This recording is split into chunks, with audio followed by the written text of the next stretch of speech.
دخترک 16 ساله بود که برای اولین بار عاشق پسر شد.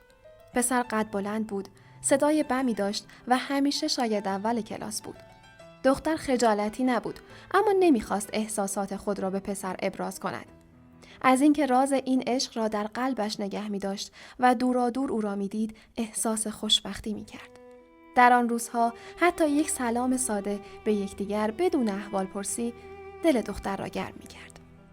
او که ساختن ستاره‌های کاغذی را تازه یاد گرفته بود، هر روز روی کاغذ کوچکی یک جمله برای پسر می‌نوشت و کاغذ را به شکل ستاره‌ای زیبا تا می‌کرد و داخل یک بطری شیشه‌ای می‌انداخت.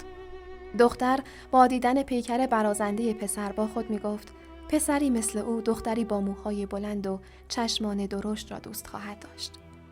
دختر موهایی بسیار سیاه ولی کوتاه داشت و وقتی لبخند می‌زد چشمانش به باریکی یک خط می‌شد. در 19 سالگی دختر وارد یک دانشگاه متوسط شد و پسر با نمره ممتاز به دانشگاهی بزرگ در پایتخت راه یافت. یک شب ولنتاین، هنگامی که همه دختران خوابگاه برای دوست پسرهای خود نامه می‌نوشتند یا تلفنی با آنها حرف می‌زدند، دختر در سکوت به شماره‌ای که از مدت‌ها پیش حفظ کرده بود نگاه می‌کرد. آن شب برای نخستین بار دلتنگی را به معنای واقعی حس کرد. روزها می‌گذشت و او زندگی رنگارنگ دانشگاهی را بدون توجه پشت سر می‌گذاشت. به یاد نداشت چند بار دست‌های دوستی را که به سویش دراز می‌شد رد کرده بود. در این 4 سال تنها در پی آن بود که برای فوق لیسانس در دانشگاهی که پسر درس می‌خواند پذیرفته شود. در تمام این مدت دختر یک بار هم موهایش را کوتاه نکرد. دختر 22 ساله بود که به عنوان شاگرد اول وارد دانشگاه پسر شد. اما پسر در همان سال فارغ التحصیل شد و کاری در مدرسه دولتی پیدا کرد. زندگی دختر مثل گذشته ادامه داشت و ستاره‌های توی بطری روی قفسه‌اش به 6 تا رسیده بود. دختر در 25 سالگی از دانشگاه فارغ التحصیل شد و در شهر پسر کاری پیدا کرد. در تماس با دوستان دیگرش شنید که پسر شرکتی باز کرده و تجارت موفقی را آغاز کرده است. چند ماه بعد دختر کارت دعوت مراسم ازدواج پسر را دریافت کرد. در مراسم عروسی دختر به چهره شاد و خوشبخت عروس و داماد چشم دوخته بود و بدون آنکه شرابی بنوشد مست شد. زندگی ادامه داشت. دختر دیگر جوان نبود. در 27 سالگی با یکی از همکارانش ازدواج کرد. شب قبل از مراسم ازدواجش مثل گذشته روی یک کاغذ کوچک نوشت فردا ازدواج میکنم. اما قلبم از آن توست. و کاغذ را به شکل ستاره‌ای زیبا تا کرد. 10 سال بعد روزی دختر به طور اتفاقی شنید که شرکت پسر با مشکلات بزرگی مواجه شده و در حال ورشکستگی است. همسرش از او جدا شده و طلبکارانش هر روز او را آزار می‌دهند.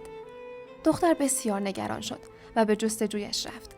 شبی در باشگاهی پسر را مست پیدا کرد. دختر حرف زیادی نزد. تنها کارت بانکی خود را که تمام پس‌اندازش در آن بود در دست پسر گذاشت. پسر دست دختر را محکم گرفت. اما دختر با لبخند دستش را رد کرد و گفت مست هستید. مواظب خودتان باشید. زن 55 ساله شد. از همسرش جدا شده بود و تنها زندگی می‌کرد. در این سالها پسر با پولهای دختر تجارت خود را نجات داد. روزی دختر را پیدا کرد و خواست 2 برابر آن پول و 20% سهام شرکت خود را به او بدهد. اما دختر همه را رد کرد و پیش از آن که پسر حرفی بزند گفت دوست هستیم مگر نه؟ پسر برای مدت طولانی به او نگاه کرد و در آخر لبخند زد. چند ماه بعد پسر دوباره ازدواج کرد. دختر نامه تبریک زیبایی برایش نوشت ولی به مراسم عروسیش نرفت. مدتی بعد دختر به شدت مریض شد. در آخرین روزهای زندگیش هر روز در بیمارستان یک ستاره زیبا می ساخت.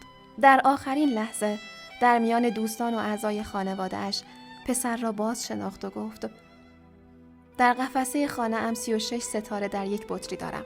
می توانید آن را برای من نگه دارید؟ پسر پذیرفت و دختر با لبخند آرامش جان سپرد. مرد 77 ساله در حیاط خانه‌اش در حال استراحت بود که ناگهان نوه‌اش یک ستاره زیبا را در دستش گذاشت و پرسید پدر بزرگ، نوشته‌های روی این ستاره چیست؟ مرد با دیدن ستاره باز شده و خواندن جمله روی آن مبهوت پرسید این را از کجا پیدا کردی؟ کودک جواب داد از بطری روی کتابخانه پیدایش کردم. پدر بزرگ، رویش چه نوشته شده است؟ پدر بزرگ، چرا گریه می کنید؟ کاغذ به زمین افتاد. روی آن نوشته شده بود: معنای خوشبختی این است که در دنیا کسی هست که بی‌اعتنا به نتیجه بی اندازه عاشق توست. اگه خوشت اومد لایک کن و بنویس. عشق زیباست.